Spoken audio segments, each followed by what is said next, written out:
Every club. Every day. The Global Sports Podcast Network. Hello everyone and welcome to the daily Manchester United podcast here on the Global Sports Podcast Network. My name is Kieran, it's Wildcard Wednesday, and I'm glad to say I've got two fantastic guests joining me along on today's episode. First up is Sam Brady. Sam, welcome along. Yep, thanks Kieran, how are you? I'm not too bad. You know, it's Wildcard Wednesday. We get to talk about something other than the first team for a change. It's quite nice. And for the first time on our podcast, we have Toluwa Famiyide. Toluwa, welcome to the show. Bit of a stretch between us and yourself across the pond. How is it over there in the US? It's pretty chilly. I'm not a fan of the cold weather, but hey, this is life. I have to accept it. Yeah, cold weather and whatnot. I mean, yeah, you see Giroud's beard freezing as well. Huh? Yeah. It's pretty impressive. Anyway, slightly off topic. Today we're here to talk about something, whatever comes to mind, really. And first thing, obviously, Toluwa, first time on the show, you're based in the US and you're on the United podcast. Well, we have to know how this happened then. Look, like I said, soccer, football, whatever you want to call it, I hated it to start. Let's just start there. I was not a fan. 6-year-old me hated it. I couldn't stand it. I thought it was super boring. Truth is, my dad forced me to watch the beautiful game. And, from this day, from that day until now, I'm just so grateful. First game I ever watched was 07-08, Man United, Chelsea Champions League final. And I was leaning towards Chelsea, I'm not going to lie. But there was one man that changed everything for me. CR7. I was going to say, don't say John Terry. I think I just love the way that he played in that game, and it made the game of soccer so different for me. When I was watching it at first, I was watching the MLS, and that's such a very poor quality league in comparison to the standards of the Premier League, even the Championship. But that was what I first started to watch. I thought it was so boring. I thought the players were so bad. And then you go ahead and you watch a Champions League final and you see Ronaldo, you see like Anelka, you see Tevez, you see Lampard. It's like the difference in quality is so different, so much better. And it really drew me in. So that's kind of how I became a United fan. Yeah, you've not mentioned Rob Green yet, or anywhere in that sort of 2010. Yeah, I'm glad you didn't mention that whatsoever. Hey, John O'Shea will always live in my mind. I'll never forget John O'Shea. Well, yeah. John O'Shea. Niall will really appreciate that one, Toluwa. He really, really will. So if you're listening, Niall, that one was for you. Unprompted, I promise. But obviously as well, not only that, but we've got the World Cup, I believe, in the US, Mexico and Canada. So this is really good timing for you to pop onto the show, Toluwa. I mean, we've seen the Premier League has got big over the US in quite, exponentially over the last couple of years or so. What do you think has been the difference? What's been the catalyst of the US sort of adopting the Premier League? I think the biggest thing was the TV coverage and the rights. Coming over to NBC with the Premier League, Rebecca Lowe, Robbie Earle, I think that was huge for Americans watching soccer. Before, we only had a network called Fox Soccer Channel, which would show a variety of games, but it'd only be, how would I say, like the marquee games. Like Fox Soccer Channel would show you Manchester United versus Liverpool, but they'd never show you coverage on, I don't know, Reading versus whoever was in the Premier League at that time. You know what I mean? So I think that was huge. Obviously, the love of the game has grown over time due to the impact of social media as well. I think a lot of fans in this generation are starting to know who Messi and Ronaldo and Manchester United and all these teams are because it's so easily accessible. But I would attribute it mostly to, you lovely people, the British people coming over to America and honestly giving us something that we never had. I mean, I'm so grateful that Robbie Earle and Robbie Mustoe, Rebecca Earle, like I said, I'm so grateful they came and started this in America, because if not for them, I don't know what it would look like. I mean, I've been hogging the mic, Sam. You take it from me. You can ask a question if you like. Yeah, I mean, as Kieran mentioned there about US soccer or football, whatever you want to call it, growing over in America, I think a big thing that's also in recent years as well has obviously been the CBS show, that definitely in Europe and definitely in the UK, that is obviously an American channel, but is captured sort of European and especially British audiences with Jamie Carragher and Kate Abdo. And I want to sort of get your opinion as well on, I remember watching a debate, although sort of football's grown in America, there's always been this stigma in a way around American players and American managers. And I remember they had this debate a couple months ago, I think it was this year, maybe last year, about do Americans still get disrespected in Europe's sort of top 5 leagues with the likes of Christian Pulisic, Weston McKenna, and I think it was maybe Clint Dempsey, I think, was saying they do. It might have been another American ex-player, but I wanted to sort of just get your opinion on whether you still think they do get disrespected even though they play in sort of the top 5 leagues, and if they do, why do you think that is? Unfortunately, I do think that, the disrespect is still there. The reason being is that because, this isn't the most coveted sport in America. So the major thought is that, America can't develop world beaters. They can't develop the next Messi or the next Ronaldo. And honestly, that's true. I've been in America and I played not at a high level, but I played in high school, and wanting to go to the next step in college is so difficult. It's so difficult. It kind of deters players and people who have this dream to want to do it because of the money. The aspect of, pay to play is huge. I think the reason why Americans get disrespected, especially in like the Premier League, is because they're just not good enough. Like, there's not been too many Americans that can honestly say that they've had great spells in the Premier League. I think Clint Dempsey's probably the top one. Pulisic had a good time in the Prem, but injuries really hampered his progression at Chelsea. I think Dempsey, you could say like Brian McBride. There's a lot of players that have played. You had Tim Howard as well. Yeah, I was going to mention, came through at United as well. At United, yeah. But at the end of the day, he didn't last. He went on to play for Everton and have a much more successful team with Everton, which is deemed in America to be a smaller club. But history speaking, Everton back in the day was very good. Long story short, I think there's room to grow, obviously, for Americans in the Premier League, in Serie A, in the Bundesliga. It's all just about the quality at the end of the day. I mean, I don't think anybody really cares about where you're from as long as you can produce. Yeah. And unfortunately, a lot of Americans just haven't produced in the Prem. Same with Germans. I've noticed that a lot of Germans come to the Premier League and struggle, and they go elsewhere abroad. They maybe go to Italy or Germany, back to Germany, and they succeed again. I think it's just it's where you play, how you adapt to the league, and it goes from there. Yeah, I also was going to say, I think I agree completely with what you say. And I also think it's probably a negative on British culture, where we are so ignorant to the fact that if anyone calls it different to football, or if anyone tries to sort of, I don't know, in the media, there's always that stigma around Americans playing football. And even you had the likes of Ted Lasso, where this stupid American managers come to England, and it's just that stigma around, I think, Americans playing football. And us in British culture, we always act as if you don't know what you're doing when it comes to football,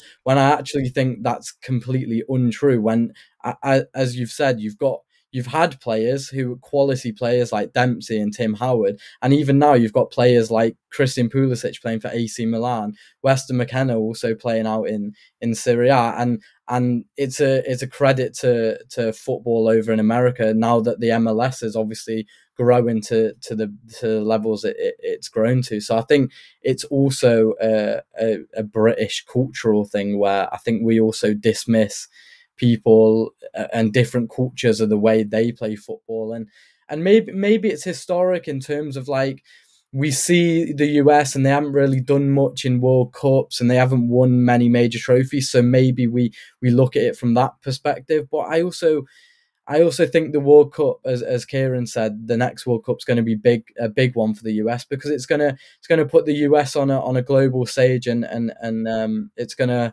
basically show the best of US talent, and hopefully for you guys, and I hope for you guys, you take that opportunity and prove all the doubters wrong, because I hope so. Yeah. I was just going to say, Tolua, because that leads me perfectly onto another point. If there is one US player right now out in the world that you could bring to Manchester United, who would it be? Sorry to put you on the spot on your very first episode, but I think it's a question that needs asking. For sure. I mean, the obvious one would be Pulisic. We need attacking threat on the wing. Like, we just need it. That's a tough one. Really, because there's so many positions that I feel like, let's leave quality aside. We just need somebody to fulfill a certain role. I'm looking at somebody like Tyler Adams at Bournemouth, who fulfills that, that anchor type midfielder role that I feel like we really need. But he's just not good enough to play for Manchester United. I think the only one that's good enough is Pulisic. Interesting. At this moment in time, for the level and standards that we want, yeah. Jim Ratcliffe, you've heard Tolua. Get on the phone. That's our June, July, August signing. Wow. A lot to unpack there, and we've all got happy, smiley faces. Unfortunately, it gets a little bit more serious after the break. We'll be talking about the recent news that United announced on Monday. We'll be talking about that after this. Every club, every day. The Global Sports Podcast Network. Your body is unique. And Global Sports Podcast Network has partnered with Bioniq, the world's most personalised supplements. Bioniq provide 100% tailor-made supplements designed to deliver precisely what your body needs at exactly the right levels to optimise your health. No guessing. So click the link in the show notes. Use the code GSPN2025 for 40% off your first month's subscription. Bioniq. Don't settle for off-the-shelf solutions made for just anybody. Get what's right for you right now. Every club, every day. The Global Sports Podcast Network. So the news that came out of Manchester United on Monday, according to their own communications department, was that they're now set to bring in a transformation of the corporate structure as part of a series of additional measures to improve the club's financial sustainability and enhance operational efficiency. According to the Manchester United website, the transformation plan aims to return the club to profitability after 5 consecutive years of losses since 2019. This will create a more solid financial platform from which the club can invest in men's and women's football success and improved infrastructure. As part of these measures, the club anticipates that approximately 150 to 200 jobs may be made redundant, subject to a consultation process with employees. These would be in addition to the 250 roles removed last year. Omar Barada, the Manchester United CEO, said, "We have a responsibility to put Manchester United in the strongest position to win across our men's, women's and academy teams. We are initiating a wide-ranging series of measures which will transform and renew the club. Unfortunately, this means announcing further potential redundancies, which we deeply regret the impact on those affected colleagues. However, these hard choices are necessary to put the club back on a stable financial footing. At the end of this process, we will have a more lean, agile and financially stable football club while continuing to provide a world-class service to our valuable commercial partners." Right, that's only part of it. The full details are on the Manchester United website and on the Manchester United app.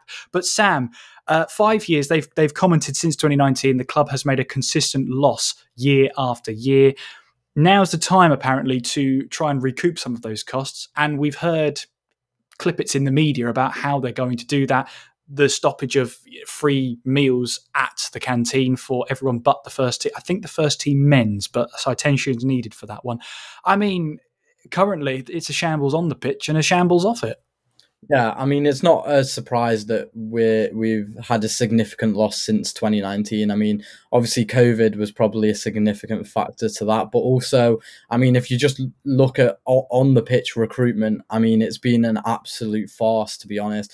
Bringing players in on massive contracts just for them to leave the club a year later. Obviously, that's where most of the finances is probably being lost, and there's still a lot of players still within the squad that are on high wage contracts that probably need to be moved on sooner rather than later. I think we saw that in January, getting sort of Marcus Rashford on loan, sort of significantly paying for maybe a bit of still his contract, but obviously that reduces sort of the hardships on finances. Anthony as well.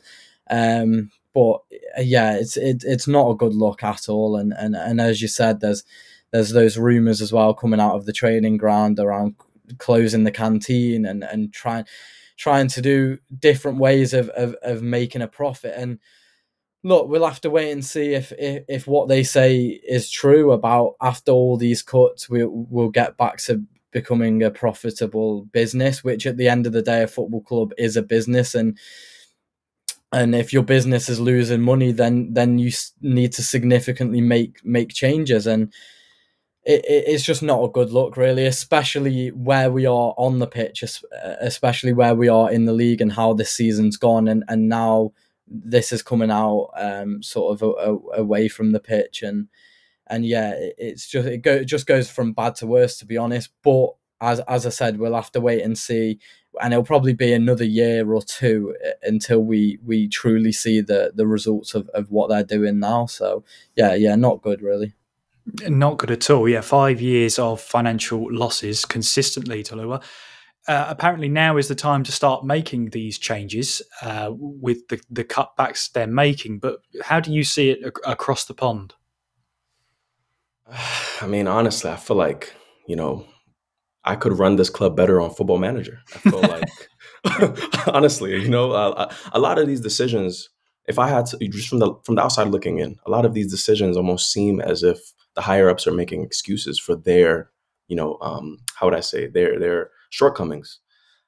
I'm not going to obviously put any specific blame on anything because we don't know what really happens behind the scenes, but we have owners who also have subsidiary and also own a franchise in America in the Bucks. And I'm not seeing any financial issues with the Bucks. I'm not seeing any problems going on with the Bucks. You know what I mean? And you come across over to England to one of the biggest teams, if not the biggest team in the world globally, not even just results on the pitch. I'm just talking, everything. And we're struggling. We have to cut costs. We have to reduce real people's jobs to nothing.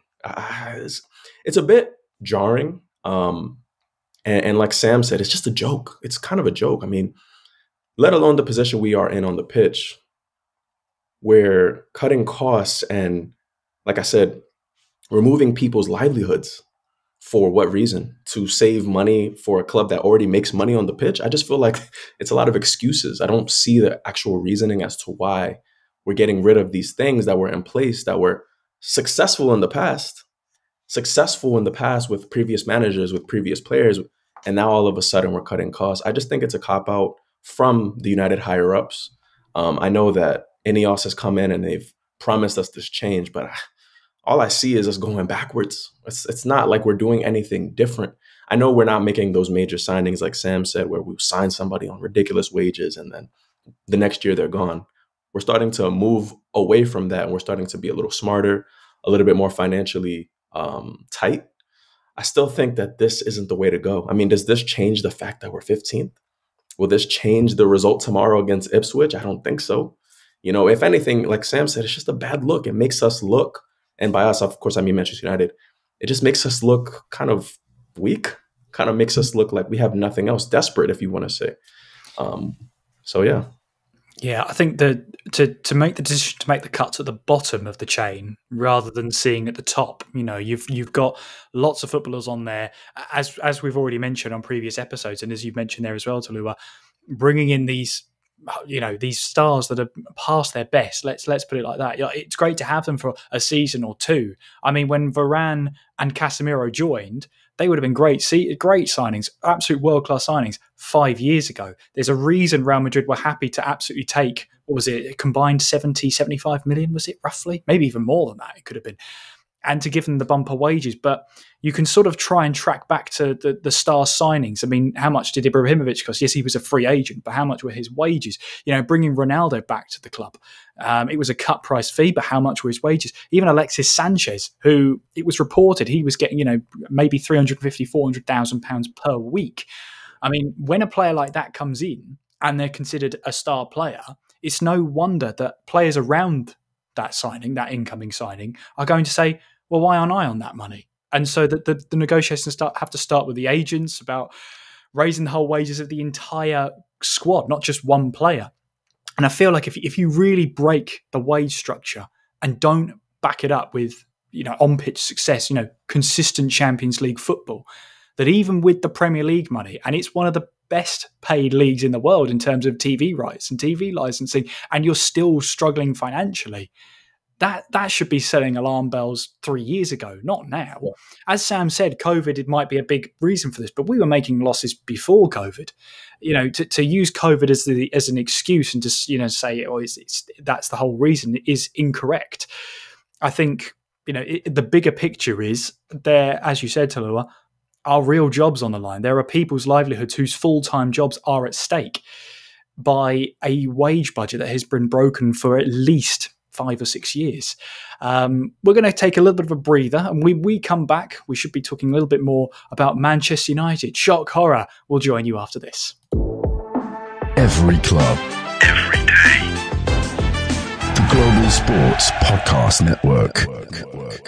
Here at the Global Sports Podcast Network, we spent a lot of time selecting our delivery platform. Zencastr came out the clear winner. With 4K video recording from your phone and AI editing, it's super easy to start a podcast that sounds great and is delivered efficiently. If you're ready to tell your story, check out the link in the show description to learn more about Zencastr. Every club, every day. The Global Sports Podcast Network. Just to wrap up that bulletin from Manchester United with a quote from Omar Barada, Manchester United CEO. "We have lost money for the past 5 consecutive years. This cannot continue. Our 2 main priorities as a club are delivering success on the pitch for our fans and improving our facilities. We cannot invest in these objectives if we are continually losing money." It's a good point you raised, though, Tolua, because the Buccaneers, didn't they have world-class facilities built in 2022, 2023, correct me if I'm wrong. So, you've got the Glazers who are not in, according to Ineos's website themselves, Ineos right now have sporting control over Manchester United. But Sir Jim Ratcliffe owns around about 28% of the football club. So what's the difference? Is the appeal to the Glazers actually the NFL should be our main priority and perhaps United's being left behind? Absolutely. The Buccaneers won a Super Bowl when Tom Brady was on the team not too long ago.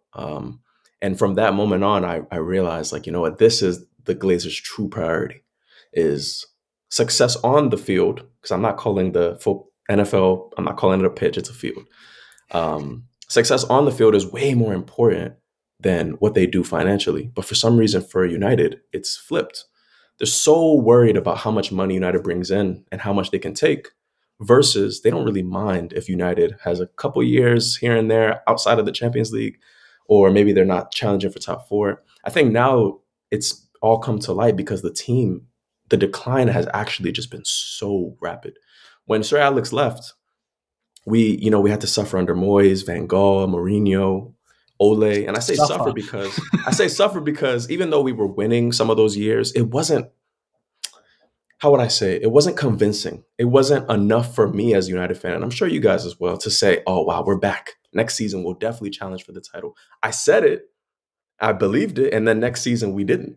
So I don't know. I just feel like they're so much more inclined and focused on their American ventures, making money over there, that this is kind of secondary to them. And they've already taken so much money out of the club. I mean, it's in the reports, The Athletic, it's public knowledge at this point, They're not worried about United. That's just clear and obvious to me. The problem is, with such a big enterprise like Manchester United, who operates on a global level, not just a continental level like the Bucks, that just doesn't work for a 10-year model. You can't expect the team here and there to make the Champions League or Europa League, or we'll win the FA Cup, and think that the longevity of the club is going to last. It's not going to happen. The fans might back the club until the end of time, but like you said, the money is not always going to come in. And with the Premier League TV rights, Champions League TV rights, you're making so much money and we're missing out on it.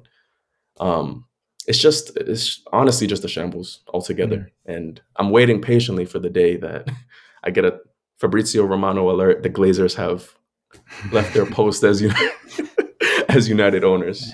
Yeah. Well, look, it might happen. It might happen. It might not. It might not. I think some of the three scariest words in football, Sam, is 5-year plan. We haven't heard it yet, but whenever a football club mentions a 5-year plan, that just sends alarm bells all over. So how long should we expect this sort of rebuild to happen? Haven't we been trying to rebuild for the last 11 years? I don't understand that. Yeah, well, that's the point. We've been waiting long enough now, and it shouldn't have even taken this long for us to start challenging for titles and where we should be. We're over 10 years now, and we've been promised success, and it still hasn't come. And they've tried different methods, different managers, different players, and it seems like we're at a loss now. And as Tolua said there about the Bucks winning the Super Bowl, it made me sick to my core when I saw Avram Glazer on the field with the Bucks when they won the Super Bowl, because that made me realise he really does not care about United at all. And I think that's why he brought Jim Radcliffe in and Ineos in. I think that's why they were brought in, because they didn't want to deal with the football side anymore. They just see Manchester United as a business, and they brought Radcliffe in and Ineos in and said, you guys deal with the football because we don't care anymore. That was what that said to me. And now obviously Ineos have come in, and they're trying to, as we've discussed, turn it around in making a profit and have this plan. But if you just look at the players, sort of obviously before Ineos, in the past, we know where the money's gone. If you look at the past 2 years, if you just look at the players, Casemiro brought in doesn't play anymore, really. Eriksen doesn't really play anymore. Varane's gone.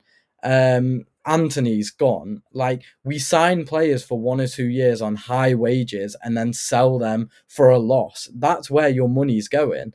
So it's just not good. And to your question, how long should we expect to wait? Well, a while. It's going to take a good 3, 4, 5 years maybe unfortunately for us to start pushing to where we should be. As Tolua said, we've had relative success here and there, and I think that's what, as United fans, we should expect sort of in the next short-term period. Obviously, it's not where our club should be at any stretch of the imagination, but unfortunately, that's the reality of Manchester United now. We're 15th, 16th in the league, and unfortunately, if we want to get anywhere near the top of the league, so much has to change. I mean, we were calling for change under Ole and under Mourinho, and we were saying, oh, we don't like the style of play, get Mourinho out, or oh, this, that, and the other. Whereas actually, if we look back at that now, there's so many bigger problems now than just the manager or a few players. That there's just so much going on, and obviously Jim Radcliffe and Ineos came in and said that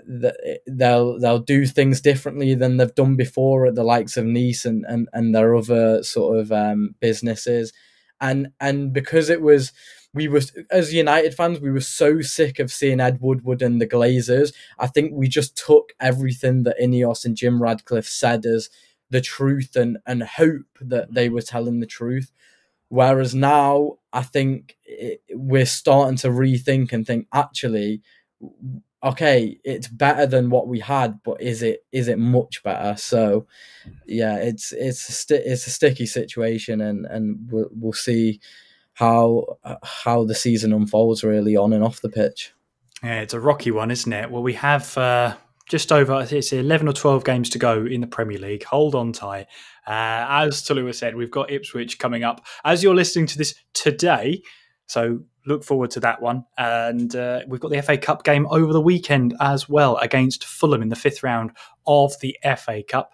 One thing I want to leave on, and one thing I really want myself to ponder on, is the Glazers sold less than 30% of Manchester United to Ineos, and that gave them sporting control.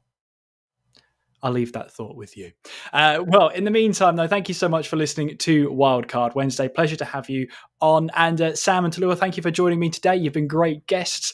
Make sure as well you do follow us on all the socials and make sure you get involved in our conversation because there will be a lot of it. GSPN Man United. We're on Twitter and X. We're on Facebook. We're on Instagram.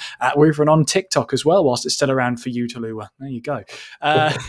We're also on YouTube as well. It's the Global Sports Podcast Network, LTD. Find the Manchester United playlist and you can watch our episodes to your heart's content. Aren't we nice? In the meantime, enjoy the rest of your Wednesday. Hope we have a good Ipswich game and we'll talk to you soon. Every club, every day. The Global Sports Podcast Network.